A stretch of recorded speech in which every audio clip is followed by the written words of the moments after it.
Our attention now to, among other issues, safety at our schools. There have been several incidents recently, since the beginning of the academic year 2019, where children have been involved in fights at school and becoming victims of sexual abuse. Concerns are being raised about unsafe infrastructure as well, following a number of deaths and injuries, for example, at Hoërskool Driehoek.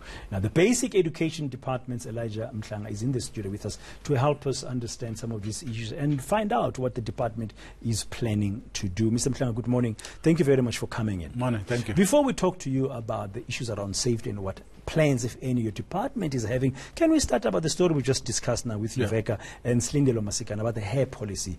There's another incident now, we understand, where a young girl from Hyde Park School in Johannesburg went to school with her afro up, and she had tied it, but she normally goes to school with braids. Now they've said she must go for detention, and because the school says the hair is a distraction. But the mother insists she went to a lot that morning to make sure that it was tied up nicely.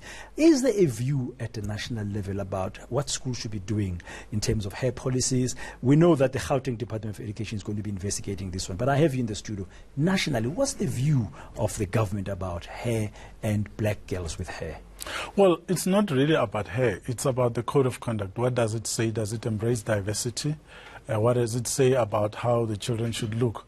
But the process of compiling such a code of conduct rests with the parents. If the parents agreed to that and signed it off, and the Provincial Education Department saw it and approved it, then everyone must abide by it. But if you are now changing your story, even though you approved it, and we know that every time when you enroll a learner, they would give you a booklet, and in there would also be the code of conduct. I know that most parents at the beginning of the year, with the excitement of having your child accepted, you don't even read those things. But it's important that you go through these things slowly, making sure that you agree with everything that's on them. Okay. Now, in this incident, we understand the teacher said your hair is a distraction. And according to their code of conduct, the policy, Slindelo Masikana has seen it, it talks about it should not be a distraction. Words like distraction, I mean, they bring a little bit of subjectivity. Would you advise generally that when they are doing it and they discuss their code of conduct, that it must be very clear and simple, leave no gray in it? It must be very clear. Yeah, absolutely. We know that some schools still write these phrases in a manner that is insensitive, and it looks also discriminating against some people. And you can see, I mean, we have read some of these codes of conduct from some certain schools. You can see that it was designed for a certain type of person who looks in a certain way in terms of their race.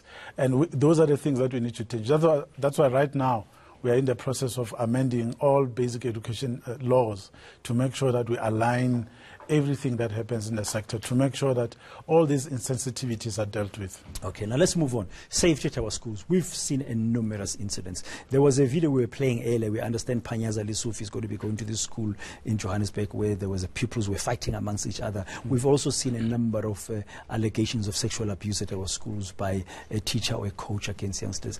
Safety at our schools is a concern. Is your department planning to do something different, if at all, or what is in place currently to ensure that our children are safe? You know, this issue around safety, it comes in many facets. One is the safety in terms of the physical environment, whether the structures are conducive for learning and teaching to take place. That's infrastructure. That we are attending to. Building schools, maintaining schools. Of course, there are many schools that need attention, and we are working towards that. We've been to Treasury to try to get more money.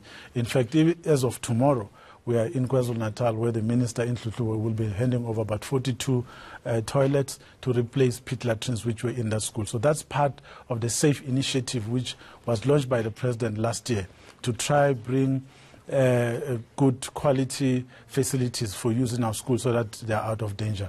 As for building schools, that is happening. But you also have this other part where learners are fighting among themselves using weapons. You remember that 2 weeks ago in the Northwest, a 13-year-old killed a 14-year-old using a pair of scissors, which had been issued to the children as part of the stationery in the school.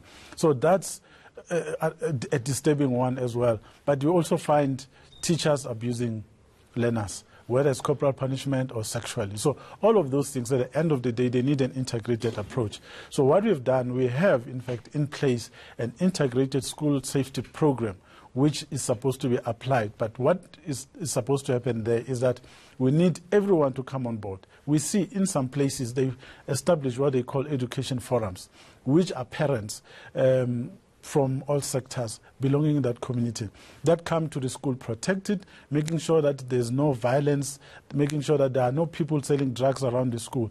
In that way, we see more responsibility being taken by communities. And it helps a lot because even when there are break-ins in schools and equipment is stolen, those people in that local community are able to identify the culprits, take them to the police, and they're jailed.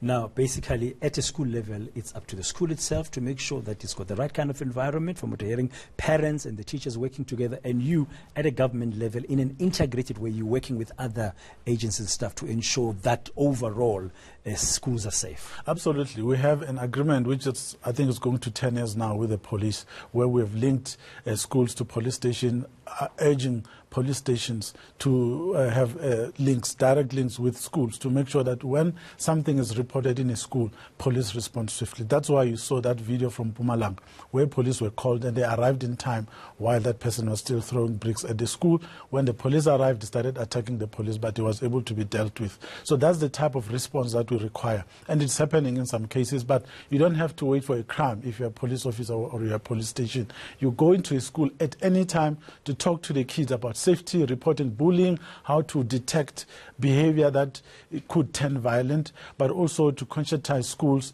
to deal with these things before they escalate into violence. That's why today, this morning, Lesotho is going to 2 schools in Neguruleni where violent incidents have taken place among learners themselves. But the question is, what are schools doing?